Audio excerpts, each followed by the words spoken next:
Mari kita mulai persekutuan kita pada sore hari ini dengan mengambil saat teduh sejenak. Ibadah Komisi Pemuda pada sore hari ini kita mulai di dalam nama Allah Bapa, Putra dan Roh Kudus. Karena itu siapa yang menolak ini bukanlah menolak manusia, melainkan menolak Allah yang telah memberikan juga Roh-Nya yang kudus kepada kamu. Mari kita nyanyikan pujian Nobody.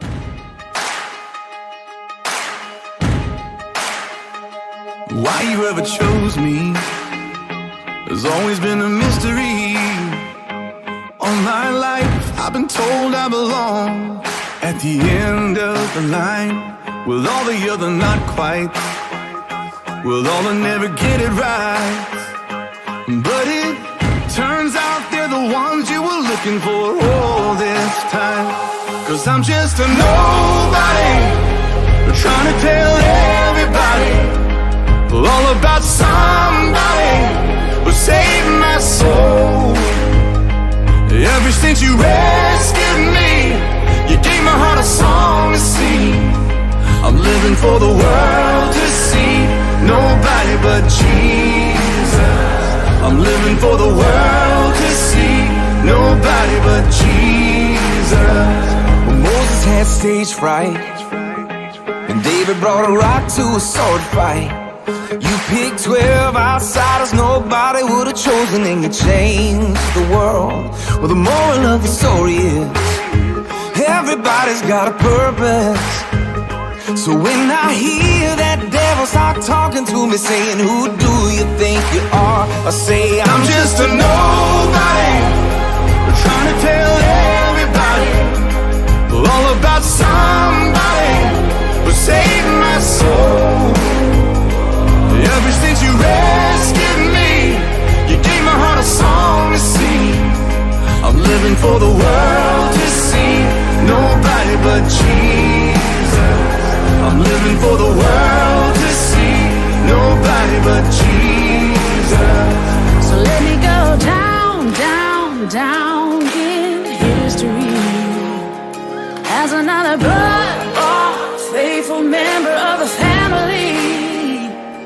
And if they all forget my name, well, that's fine with me.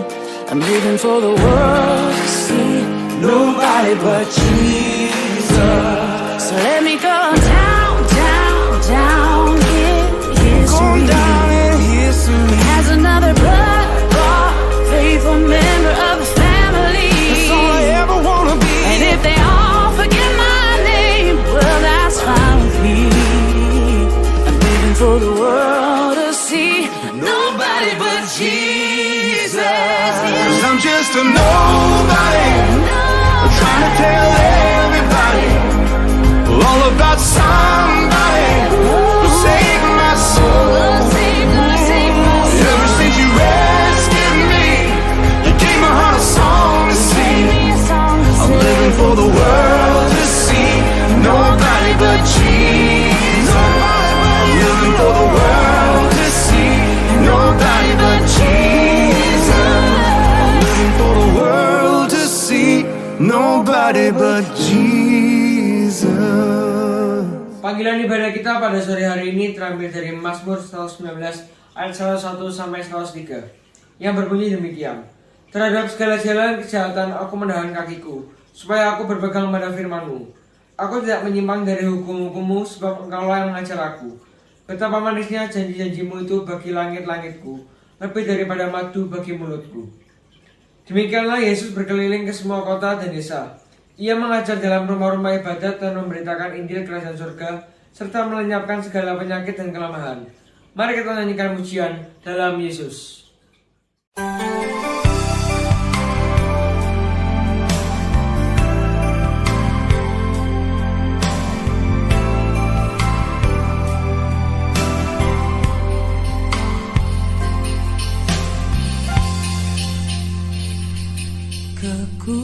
Kekuatan di hidupku,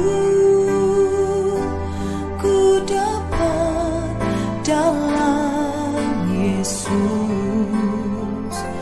Dia tak pernah tinggalkanku, setia menopangku, berseru berharap dalam Yesus. Ajaib Kau Tuhan, penuh kuasa, sanggup pulihkan keadaanku. Dalam tangan-Mu seluruh hidupku tak akan goyah selamanya.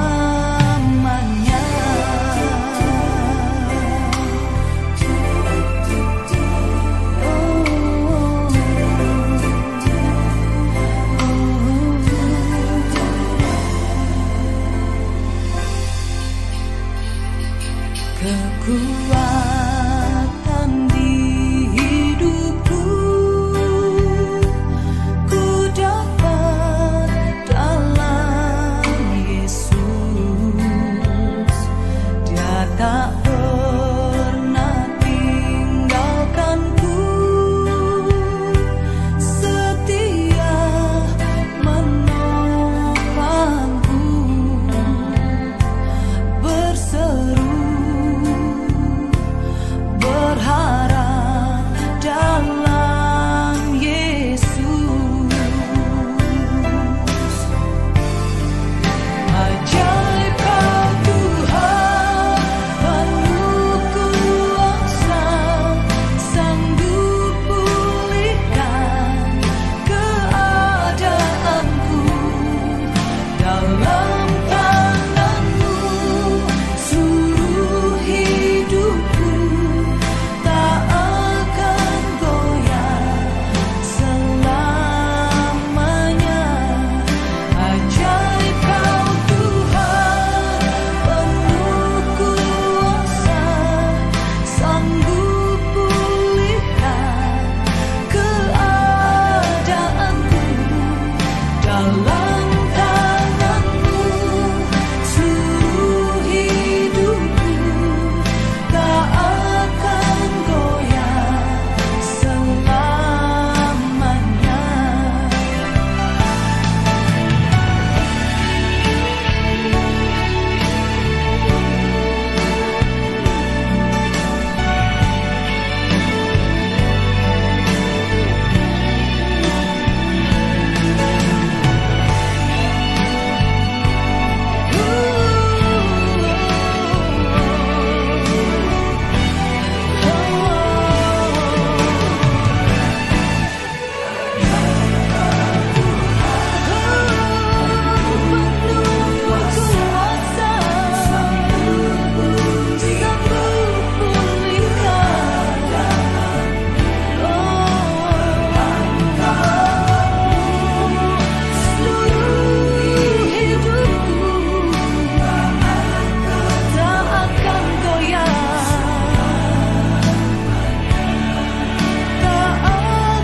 Saudaraku, mari bersama-sama kita mengakui segala dosa dan pelanggaran kita. Ya Tuhan, Allah yang Maha Besar dan Dahsyat, yang memegang perjanjian dan kasih setia terhadap mereka yang mengasihi Engkau, serta berpegang pada perintah-perintah-Mu. Kami telah berbuat dosa dan salah ya Tuhan. Kami telah berlaku fasik dan memberontak. Kami telah menyimpang dari perintah dan ketetapan-ketetapan-Mu, dan kami tidak taat kepada orang tua dan sesama kami. Patutlah kami malu seperti hari ini ya Bapa, sebab kami telah berdosa. Ya Tuhan, padamu ada kasih sayang dan keampunan. Sesuai dengan belas kasihan-Mu, biarlah kiranya murka dan amarah-Mu berlalu daripada kami. Ampunilah kami dan sucikanlah kami dari segala kecemaran, dan kuduskanlah kami dengan darah-Mu yang kudus, supaya kami layak datang kepadamu. Ya Tuhan, dengarkanlah kami.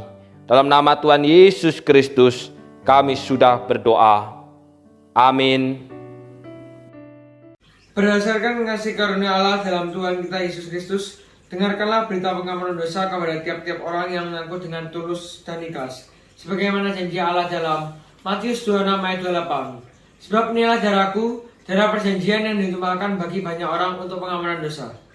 Karena itu di dalam nama Bapa, Putra, dan Roh Kudus, pengampunan telah berlangsung atas kita sekalian.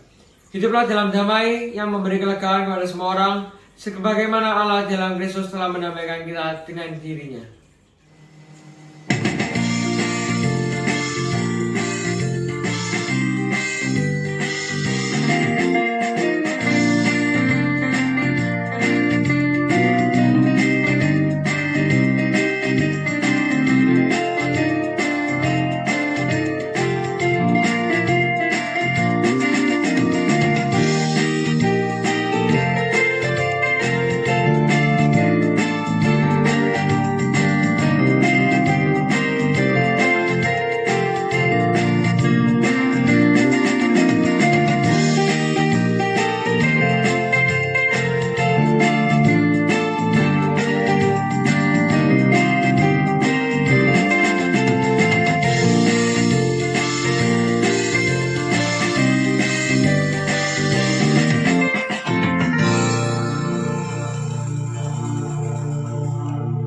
Di dalam damai dengan semua orang, biarlah setiap kita diingatkan kembali oleh firman Allah, seperti dalam Kejadian 2 ayat 17 yang berbunyi. Kejadian 2 ayat 17, tetapi pohon pengetahuan tentang yang baik dan yang jahat itu, janganlah kau makan buahnya, sebab pada hari engkau memakannya, pastilah engkau mati. Taruhlah itu di hatimu, renungkanlah dan lakukanlah sepanjang hidupmu. Bersama-sama dengan umat percaya di sepanjang abad dan zaman, mari kita ikrarkan mengakukan iman kita yang kita nyanyikan demikian.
Mari kita berdoa.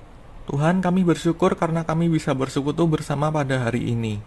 Kiranya firman Tuhan yang akan disampaikan bisa bermanfaat bagi kami, dan kami dapat melakukan firman itu di dalam kehidupan sehari-hari kami. Kami juga berdoa untuk teman-teman kami yang tidak hadir pada hari ini, entah karena sakit atau alasan lainnya. Kiranya mereka diberi kekuatan dan kemauan untuk mengikuti persekutuan bersama kami di lain waktu. Kami juga berdoa untuk hamba Tuhan dan jemaat di GKT Banyuwangi. Kiranya mereka diberi kesetiaan dan kekuatan untuk senantiasa melayani dan menyembah-Mu.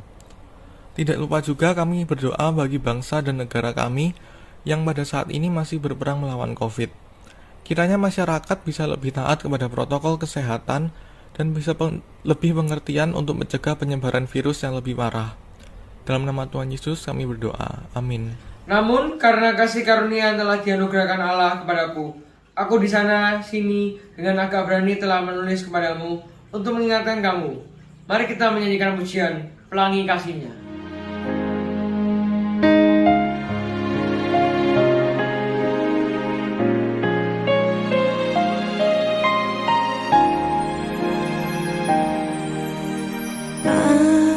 Apa yang kau alami kini mungkin tak dapat engkau mengerti. Cobaan yang engkau alami tak melebihi kekuatanmu.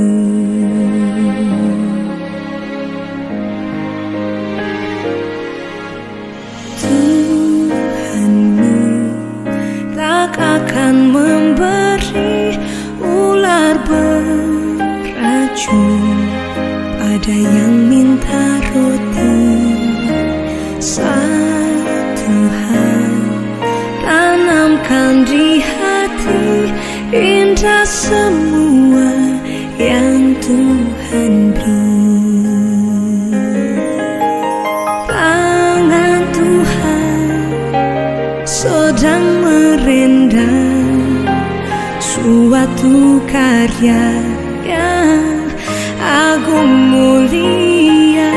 Saatnya kan tiba nanti, kau lihat pelangi kasih-Nya.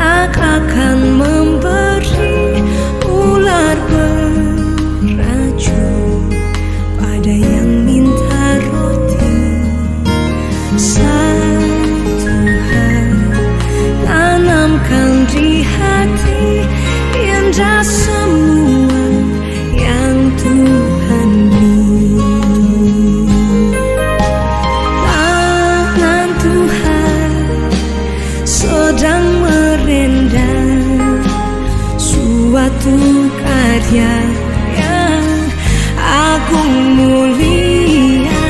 Saatnya kan tiba nanti, kau lihat pelangi kasih-Nya.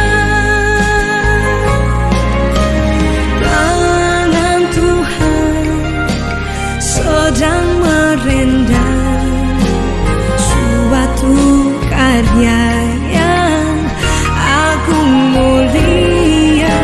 Saatnya kan tiba nanti, kau lihat pelangi kasih-Nya. Tangan Tuhan sedang merendam.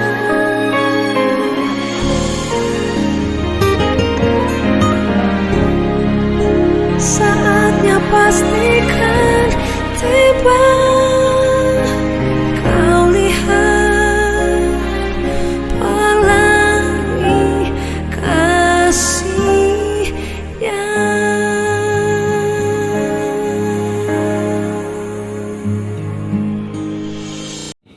Saudaraku yang dikasihi Tuhan, ada dua benih. Benih yang pertama bertumbuh dan muncul di atas permukaan tanah. Sedangkan benih yang kedua, saudara, dia tidak bertumbuh dan dia pun tidak muncul di atas permukaan tanah, sehingga tidak bisa terlihat. Pertanyaannya, saudara, dari kedua benih tersebut, mana yang disebut sebagai benih yang hidup? Tentunya saya yakin dan percaya kita sepakat bahwa yang disebut dengan benih yang hidup adalah benih yang bertumbuh, benih yang nampak di atas permukaan tanah dan kemudian dilihat oleh siapapun yang melihatnya. Sedangkan benih yang mati, saudara, adalah benih yang tidak bertumbuh, benih yang tetap terpendam, pada akhirnya membusuk dan hancur. Saudaraku yang dikasihi Tuhan, orang yang hidup dalam kebenaran dan kasih adalah seperti benih yang tumbuh. Pasti akan kelihatan dan bisa dilihat hidupnya. Kalau saya dan Bapak Ibu Saudara mengaku kita hidup dalam kebenaran dan kasih, namun tidak kelihatan dalam hidupnya, berarti kita adalah benih yang mati. Saya mengambil contoh, saudara. Ada seorang pencuri, perampok, penjamret, yang kemudian menyesal, mengaku dosa, dan kemudian menjadi orang Kristen. Saudara, ketika orang tersebut menjadi orang Kristen, orang yang punya masa lalu jahat itu, dia tidak mencuri lagi, dia tidak merampok lagi, dia tidak menjamret lagi. Maka pertanyaannya, apakah hidupnya berubah? Ya, berubah. Apakah dia bertobat? Tidak, saudara. Loh, kenapa tidak bertobat? Karena bertobat itu bukan hanya berhenti dari mencuri, menjadi tidak mencuri. Dari merampok menjadi tidak merampok, dari menjamret menjadi tidak menjamret. Tetapi bertobat itu adalah hidup sama seperti Yesus, hidup dalam kebenaran dan kasih. Bagaimana bentuknya, saudara? Orang yang bertobat dan hidup dalam kebenaran dan kasih itu, kalau dulu dia adalah pencuri, kalau dulu dia mencuri, maka sekarang dia bekerja supaya bisa hidup dan bisa membantu orang lain. Jadi tidak hanya berhenti tidak mencuri. Demikian juga, saudara, kalau dulu dia adalah seorang perampok, maka sekarang dia membuka usaha supaya bisa hidup dan bisa membuka lapangan pekerjaan bagi sesama. Ini orang yang hidup dalam kebenaran dan kasih. Bukan hanya berhenti dari mencuri, berhenti dari merampok, berhenti dari menjamret, saudara. Kemudian tidak melakukan apa-apa. Saudaraku yang dikasihi Tuhan, banyak orang Kristen yang memiliki pola pikir demikian. Yang penting jadi Kristen, yang penting percaya Yesus, yang penting hidup jujur, yang penting baik, yang penting pelayanan. Berarti kita sudah hidup sama seperti Kristus. Padahal itu hanya separuh, saudara. Hidup seperti Kristus adalah hidup dalam kebenaran dan kasih. Saudara, Yohanes 1 ayat yang ke-17 firman Tuhan katakan di sana, sebab hukum Taurat diberikan oleh Musa, tetapi kasih dan kebenaran datang oleh Yesus Kristus. Saudaraku, Rasul Yohanes memulai Injilnya dengan mengatakan bahwa kebenaran dan kasih hanya datang melalui Yesus Kristus. Karena itulah Yesus Kristus adalah satu-satunya sumber kebenaran dan kasih bagi saya dan saudara umatnya. Pertanyaannya, saudara, mengapa Rasul Yohanes sangat menekankan tentang hidup dalam kebenaran dan kasih? Baik dalam Injil Yohanes, surat Yohanes pasal pertama, kedua, dan ketiga. Mengapa bukan tema yang lain, saudara? Tapi mengapa tema ini yang diangkat? Nah, malam hari ini kita akan belajar, saudara, siapakah Rasul Yohanes itu. Saudara, dalam Markus 1 ayat 20 firman Tuhan katakan di sana, Yesus segera memanggil mereka dan mereka meninggalkan ayahnya Zebedeus. Yang dimaksud dengan mereka adalah Yohanes dan Yakobus di dalam perahu bersama orang-orang upahannya lalu mengikuti dia. Saudara, Rasul Yohanes adalah anak dari bos kapal yang bernama Bapak Zebedeus. Berbeda dengan Rasul Petrus, saudara, yang justru adalah seorang nelayan biasa, seorang pekerja kasar. Kalau Rasul Yohanes, saudara, papanya adalah bosnya para nelayan. Sehingga secara status sosial, saudara, Rasul Yohanes ini memiliki kedudukan yang tinggi, terpandang, dan berasal dari keluarga kaya. Secara pendidikan, Rasul Yohanes memiliki pendidikan yang sangat tinggi. Sehingga tidak mengherankan, saudara, apabila tulisan-tulisan Rasul Yohanes sangat filosofis, seperti terang dan gelap, firman jadi manusia, air hidup, roti hidup, terang dunia, dan lain-lain. Karena apa, saudara? Karena memang Rasul Yohanes ini jebolan dari perguruan tinggi pada masa itu. Dia juga dikenal sebagai orang yang saleh dan taat dalam kehidupan beragama. Jadi, saudara, kalau mau dijadikan menantu, Rasul Yohanes ini memiliki track record yang nyaris sempurna. Berpendidikan tinggi, dari keluarga terpandang, kaya raya, hidupnya saleh dan taat beragama. Bobot, bebet, dan bibitnya dapat, saudara. Jadi kalau dijadikan menantu, nyaris sempurna. Bukan hanya bobotnya aja yang dapat ya. Kalau seperti saya ini kan hanya bobotnya aja yang dapat, saudara ya. Nah, saudara, beda dengan Rasul Petrus yang memang berasal dari nelayan biasa, pekerja kasar, bahkan dikatakan tidak terpelajar. Kalau demikian, saudara, mengapa Rasul Yohanes ini menekankan pengajaran hidup dalam kebenaran dan kasih? Bukankah hidupnya sendiri sudah baik? Hidupnya sendiri sudah penuh kasih. Hidupnya sendiri adalah seorang yang taat kepada agama. Ini yang mau diajarkan oleh Tuhan Yesus, saudara. Bahwa hidup baik, hidup taat beragama, bahkan saleh, ternyata belum tentu hidup dalam kebenaran dan kasih. Dan contohnya siapa, saudara? Contohnya adalah Rasul Yohanes sendiri. Rasul Yohanes adalah orang yang suka memberi tumpangan kepada siapapun. Sehingga tidak mengherankan apabila kemudian dia disebut sebagai Rasul Kasih. Dan kebiasaan itu, saudara, sudah dilakukan bahkan jauh sebelum menjadi murid Tuhan. Namun pertanyaannya, saudara, bagaimana apabila ada orang yang bertentangan dengan Rasul Yohanes? Bagaimana apabila ada orang yang berbeda pendapat dengan Rasul Yohanes? Bagaimana apabila ada orang yang berbeda pemahaman dengan Rasul Yohanes? Apakah kasih itu tetap nampak dan kelihatan? Ternyata tidak. Justru yang dikatakan Rasul Yohanes, saudara, ketika menemui orang yang berbeda pendapat, ketika mendapati orang yang bertentangan dengan dirinya, dalam Lukas 9 ayat 54 firman Tuhan katakan di sana, Tuhan, apakah engkau mau supaya kami menyuruh api turun dari langit untuk membinasakan mereka? Saudara, perkataan ini perkataan kasar, saudara. Perkataan ini perkataan keras, saudara. Dan perkataan ini dikatakan oleh Rasul Yohanes ketika pada waktu itu Yesus hendak menuju Yerusalem dan akan melewati suatu desa orang Samaria. Saudara, Yesus pada waktu itu berada di wilayah Galilea yang posisinya berada di utaranya dari kota Samaria. Sedangkan Yesus mau menuju ke Yerusalem. Yerusalem itu posisinya di selatannya kota Samaria. Kalau di dalam peta itu, saudara, Galilea itu di atas, Yerusalem itu di bawah. Nah, di tengah-tengahnya, saudara, itu adalah kota Samaria. Jadi Galilea dan Yerusalem itu dipisahkan oleh kota Samaria. Dan persoalannya, saudara, antara orang Yahudi dan orang Samaria ini satu. Ini saling nggak saling sapa, saling bully, saling dendam. Padahal, saudara, kalau dari Galilea menuju Yerusalem, yang paling dekat itu lewat Samaria. Yang paling dekat itu lewat Samaria. Tapi karena mereka satu, karena mereka dendam, karena mereka saling nggak sapa, bahkan saling bully, maka orang Yahudi ini lebih memilih untuk memutar melewati jalan lain. Saudara, padahal pada waktu itu, saudara, mau pergi ibadah. Jadi orang Yahudi kalau mau pergi ibadah ke Yerusalem, mereka yang tinggal di Galilea, saudara, secara letak geografis yang dekat itu lewat Samaria.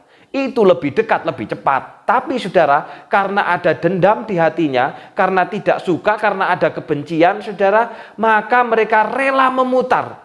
dengan jarak yang lebih jauh, dengan jarak yang lebih lama. Padahal mau ibadah loh saudara. Makanya firman Tuhan katakan tentang mereka apa? Bangsa ini memuliakan aku dengan bibirnya, padahal hatinya jauh. Kenapa? Mau ibadah masih nyimpan dendam, mau ibadah masih satru, mau ibadah masih tidak suka, mau ibadah masih ada kebencian. Bagaimana Tuhan akan menerima ibadah kita? Kira-kira kalau saya dan saudara gimana? Ketika saudara mau ibadah, apakah betul-betul hati itu takut akan Tuhan? Hati itu dekat dengan Tuhan? Atau sebenarnya kita jauh dari Tuhan? Tetapi saudara, apa yang sudah biasa bagi orang Yahudi ini, yaitu tidak mau melewati daerah orang Samaria karena dianggap kafir, dianggap sesat, dianggap najis, saudara, berbeda dengan Yesus. Saudara, justru Yesus memutuskan untuk melewati suatu daerah orang Samaria. Keputusan yang bertentangan dengan pola dan kebiasaan orang pada masa itu. Yang membenci orang Samaria, yang tidak suka orang Samaria, jangankan lewat, bertemu aja tidak suka. Tetapi Yesus justru memilih untuk melewati suatu desa di Samaria. Namun ternyata saudara, orang-orang Samaria yang mau dilewati Yesus, justru dalam Lukas 9 ayat 53 berkata, orang-orang Samaria itu tidak mau menerima Yesus. Kenapa saudara? Karena perjalanannya menuju ke Yerusalem. Jadi saudara, ternyata baik orang Yahudi maupun orang Samaria ternyata sama-sama sulit diajar, ternyata sama-sama sulit diatur, sama-sama sulit diberikan pengajaran firman Tuhan. Dua-duanya sama-sama keras kepala.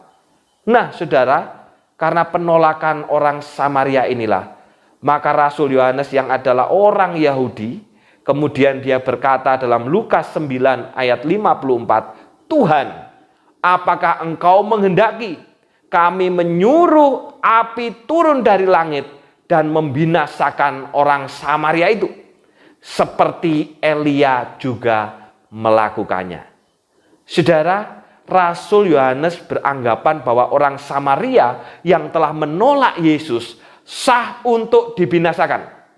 Bahkan sampai mengutip apa yang dilakukan oleh Elia di dalam perjanjian lama terhadap para utusan raja yang tidak menghormati dirinya sebagai abdi Allah. Saudara, Rasul Yohanes mengusulkan untuk mendatangkan api dan membinasakan orang Samaria karena telah menolak Yesus yang mau lewat di desanya. Tentunya saudara, saat itu Rasul Yohanes sudah meyakini bahwa Yesus adalah Mesias. Karena orang Samaria tidak sepaham dengan dirinya, orang Samaria tidak sependapat dengan dia, orang Samaria bahkan menolak Yesus yang hendak menuju Yerusalem, maka Rasul Yohanes memiliki ide kreatif, yaitu menghancurkan mereka, membinasakan mereka dengan menurunkan api yang dari langit. Saudara, kalau saudara jadi Yesus, kira-kira apa yang saudara lakukan?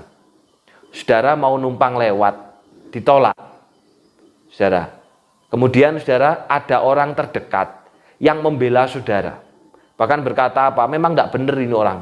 Apakah perlu kita turunkan api dari langit? Kira-kira kalau saudara jadi Yesus, apa yang saudara lakukan? Saudara, kita bisa jadi senang dengan pembelaan orang terdekat itu. Karena apa? Dia turut membela kita. Tetapi saudara, ternyata Yesus tidak demikian. Yesus tidak senang dengan apa yang dilakukan oleh Rasul Yohanes.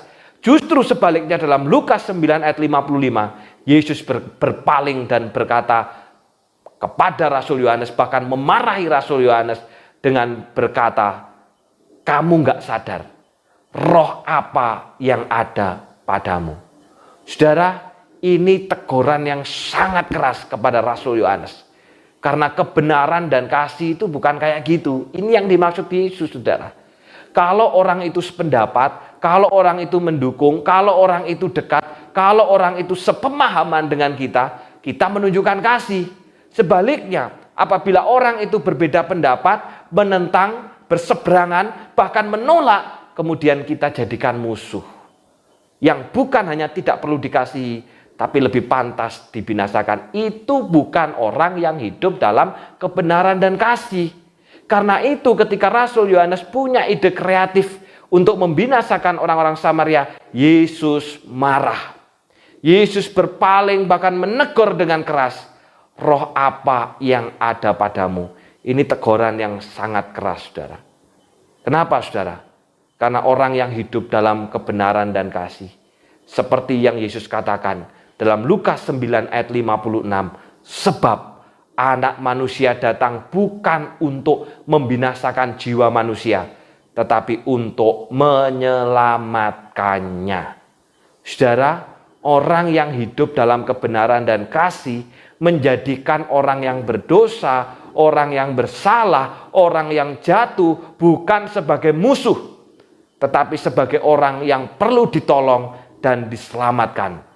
Karena itu Yesus datang bukan untuk mencari orang yang benar, tapi orang yang berdosa.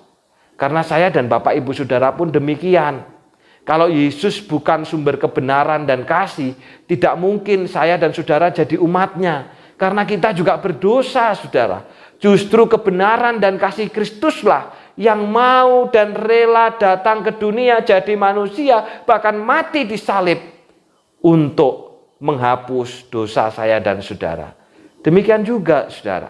Orang yang hidup dalam kebenaran dan kasih bukan menjadikan orang lain yang berbeda pandangan, berbeda pendapat, bahkan menolak sebagai musuh yang sah untuk dihancurkan. Tetapi justru mereka harus didekati supaya bisa ditolong dan diselamatkan. Ketika Yesus pergi ke Yerusalem, banyak orang mengikutinya. Mereka minta kepada Yesus agar berkenan menunjukkan jalan keselamatan dan mengajar mereka tentang kerajaan Allah.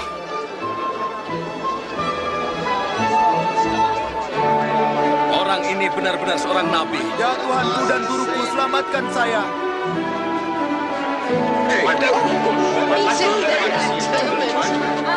Oh Tuhan, selamatkan kami. Selamatkan. Puji Tuhan. Tunjukkanlah jalan yang benar ya Tuhan.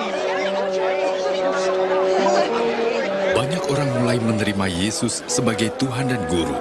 Sakeus, penagih pajak dari Yeriko, ingin melihat Yesus, lalu memanjat pohon. Itu penagih pajak. Turunlah Sakeus, karena aku harus tinggal di rumahmu hari ini. Di rumahku? Sama Sakeus. Bagaimana Sakeus mengenal Yesus?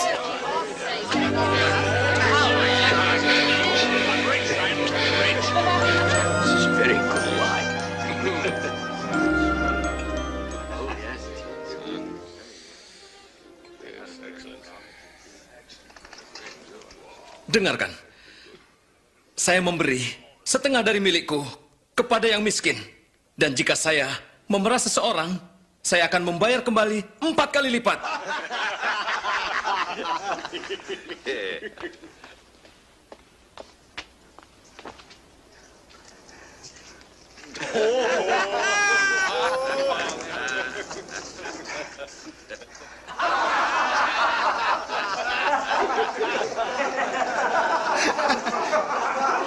Saya tidak percaya bahwa seorang penagih pajak membayar kembali pajaknya. Tidak mungkin.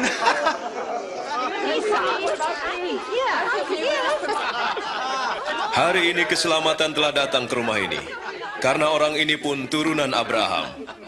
Anak manusia datang untuk mencari dan menyelamatkan yang hilang.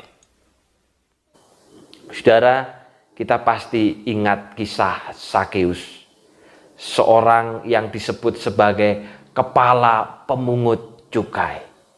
Saudaraku yang dikasihi dalam nama Tuhan, orang-orang Yahudi pada waktu itu sangat membenci Sakeus ini, walaupun sesama orang Yahudi. Kenapa, saudara? Karena yang pertama, dia adalah seorang yang dikatakan Alkitab pendek. Maaf, saudara. Zaman itu, orang yang pendek itu dianggap sebagai orang yang mendapatkan hukuman Tuhan. Zaman itu, saudara ya, berbeda dengan hari ini. Zaman itu. Dan itu anggapan dari orang-orang Yahudi, saudara. Yang kedua, saudara, pekerjaannya pun adalah pekerjaan pemungut cukai. Bahkan apa? Pimpinannya, saudara, bosnya. Artinya dia bekerja kepada orang Romawi, bekerja kepada penjajah. Sehingga saudara, orang Yahudi pada umumnya sangat benci dengan Sakeus, sangat tidak suka, bahkan menganggap Sakeus itu sebagai orang kotor, orang najis, orang kafir, orang yang pantas untuk dihindari dan dikucilkan. Tapi ternyata Yesus tidak demikian, saudara. Yesus justru datang menemui Sakeus. Nah, saudara, ini orang yang hidup dalam kebenaran dan kasih.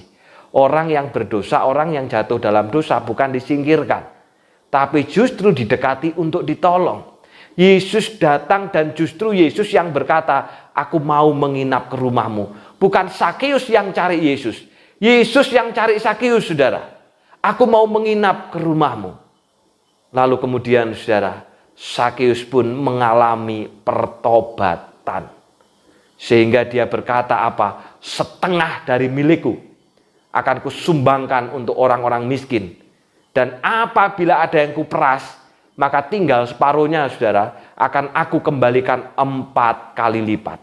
Dan Yesus pun berkata, orang ini adalah anak Abraham. Karena Yesus mencari dan menyelamatkan mereka yang hilang. Saudara, orang yang hidup dalam kebenaran dan kasih tidak akan menjadikan orang yang berbeda pendapat sebagai lawan. Tidak akan menjadikan orang yang berbeda pandangan sebagai musuh. Tetapi justru menjadikan sebagai teman yang harus ditolong dan diselamatkan. Bagaimana kita bisa menolong mereka dan menyelamatkan mereka. Hidup dalam kebenaran berarti menjadikan pikiran Kristus sebagai pikiran kita. Hidup dalam kasih berarti menunjukkan pikiran Kristus itu melalui perkataan, pikiran, dan perbuatan kita. Yohanes 1 ayat yang ke-17. Sebab hukum Taurat diberikan oleh Musa, tetapi kasih karunia dan kebenaran datang oleh Yesus Kristus. Mari kita jadi orang benar, saudara, yang menjadikan pikiran Kristus sebagai pikiran kita dan mewujud nyatakan pikiran Kristus dalam hidup kita. Mereka yang berbeda pendapat, mereka yang berseberangan, bukan lawan untuk dihancurkan, tetapi justru orang yang harus ditolong supaya bisa diselamatkan. Tuhan memberkati, mari kita berdoa. Bapa yang di surga, kami bersyukur untuk firman-Mu pada saat malam hari ini, yang makin memperlengkapi dan menolong kami untuk menjadi orang-orang yang hidup dalam kebenaran dan kasih. Engkau sendiri adalah sumber kebenaran dan kasih itu, yang telah memberikan contoh yang hidup bagi kami. Oleh karena itu, tolonglah supaya kami dapat meneladani Engkau ya Tuhan, lewat kebenaran dan kasih-Mu. Pertama-tama itu ditunjukkan kepada kami, orang-orang yang berdosa, yang justru Engkau datang untuk menghapus dan menyelamatkan kami. Oleh karena itu, Bapa, dalam hidup kami, ketika kami menemui orang yang berlawanan dengan kami, yang menentang kami, bahkan yang menolak kami, biarlah kami bukan menjadikan mereka sebagai musuh dan lawan untuk dibinasakan dan dihancurkan. Sebaliknya, kami akan mendekati dan menolong mereka untuk dapat diselamatkan. Mampukan kami, Bapa, untuk memiliki pikiran Kristus dalam pikiran kami, dan mampukan kami untuk mewujud nyatakan pikiran Kristus itu dalam kehidupan sehari-hari. Terima kasih, Bapa. Biarlah kami makin hidup dalam kebenaran dan kasih. Dalam nama Tuhan Yesus kami sudah berdoa. Amin.